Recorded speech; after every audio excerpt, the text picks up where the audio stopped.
Shalom, selamat malam semuanya. Saya mau sharing tentang apa sih dosa itu? Ya, saya ilustrasikan seperti ini. Saya mau buat kue cake, saya mau beli semua bahan. Ada tepung, gula, margarin, telur, dan lain sebagainya. Dan semua bahan itu saya campurkan ke dalam satu wadah untuk di blender. Masuklah satu-satu bahan itu. Terakhir ada 10 telur. 9 telur semuanya bagus. Ternyata telur yang ke-10 busuk. Dan telur itu sudah tercampur ke semua adonan. Saya berpikir, mungkin hanya satu telur ini saja tidak merusak adonan yang lainnya. Sehingga saya tetap memanggang kue itu. Apa yang terjadi setelah kue itu matang? Ternyata mengeluarkan aroma yang tidak enak, mengeluarkan aroma yang busuk. Sehingga kue itu tidak layak untuk dimakan. Ternyata saudara, hanya satu telur yang busuk itu saja telah mencemarkan, merusak semua adonan kue itu. Begitu juga dosa. Hanya satu dosa saja telah mencemarkan kehidupan kita. Sehingga kita tidak layak untuk datang kepada Tuhan. Tidak layak untuk masuk surga.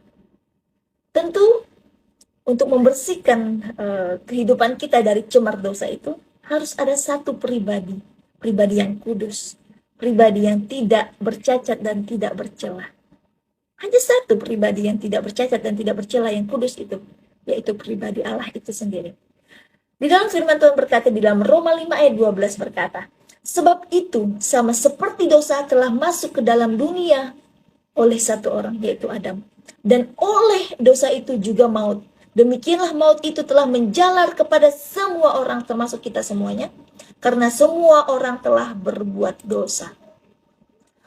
Sebab jika oleh, saya lanjutkan di ayat 17 sampai dengan 19, sebab jika oleh dosa satu orang, maut telah berkuasa oleh satu orang itu, maka lebih benar lagi mereka yang telah menerima kelimpahan kasih karunia dan anugerah kebenaran akan hidup dan berkuasa oleh karena satu orang itu. Siapa itu? Yaitu Yesus Kristus. Haleluya. Ayat berikutnya. Sebab itu, sama seperti oleh satu pelanggaran, semua orang beroleh penghukuman. Demikian pula oleh satu perbuatan kebenaran, semua orang beroleh pembenaran untuk hidup. Di dalam Yesus Kristus kita dapat pembenaran. Ayat selanjutnya.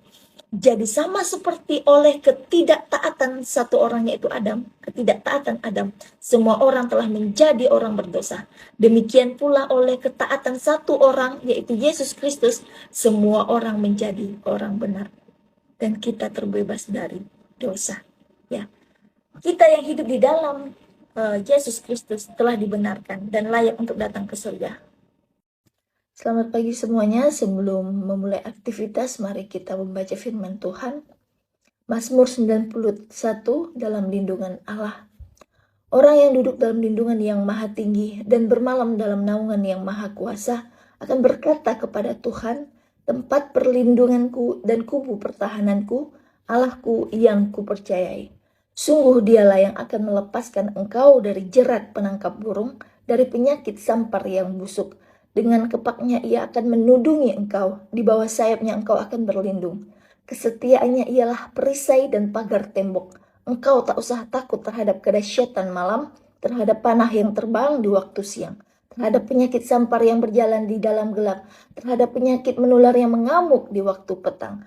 Walau 1000 orang rebah di sisimu dan 10.000 di sebelah kananmu, tetapi itu tidak akan menimpamu. Engkau hanya menontonnya dengan matamu sendiri dan melihat pembalasan terhadap orang-orang fasik. Sebab Tuhan ialah tempat perlindunganmu, yang maha tinggi telah engkau buat tempat perteduhanmu. Malapetaka tidak akan menimpa kamu, dan tulah tidak akan mendekat kepada kemahmu. Sebab malaikat-malaikatnya akan diperintahkannya kepadamu untuk menjaga engkau di segala jalanmu. Mereka akan menatang engkau di atas tangannya, supaya kakimu jangan terantuk kepada batu. Singa dan ular tedung akan kau langkahi. Engkau akan menginjak anak singa dan ular naga. Sungguh hatinya melekat kepadaku, maka aku akan meluputkannya. Aku akan membentenginya sebab ia mengenal namaku. Bila ia berseru kepadaku, aku akan menjawab. Aku akan menyertai ia di dalam kesesakan. Aku akan meluputkannya dan memuliakannya. Dengan panjang umur akan kukenyangkan dia dan akan kuperlihatkan kepadanya keselamatan yang daripadaku. Mazmur 121, Tuhan penjaga Israel. Nyanyian ziarah. Aku melayangkan mataku ke Aku melayangkan mataku ke gunung-gunung. Dari manakah akan datang pertolonganku? Pertolonganku ialah dari Tuhan yang menjadikan langit dan bumi. Ia tidak akan membiarkan kakimu goyah. Penjagamu tidak akan pernah terlelap. Penjagamu tidak akan terlelap. Sesungguhnya tidak terlelap dan tidak tertidur penjaga Israel.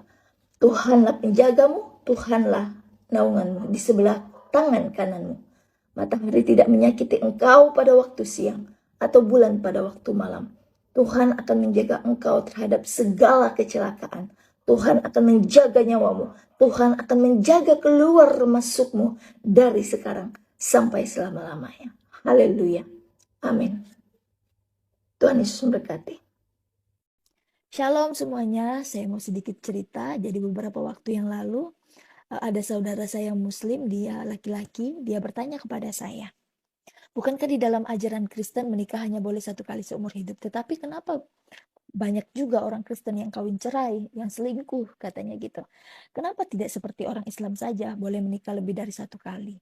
Karena laki-laki itu kan punya nafsu. Daripada dia berbuat dosa, lebih baik kalau dia mapan, dia menikah, dia menghalalkan dengan cara menikah. Akhirnya dia tidak berbuat dosa, katanya gitu.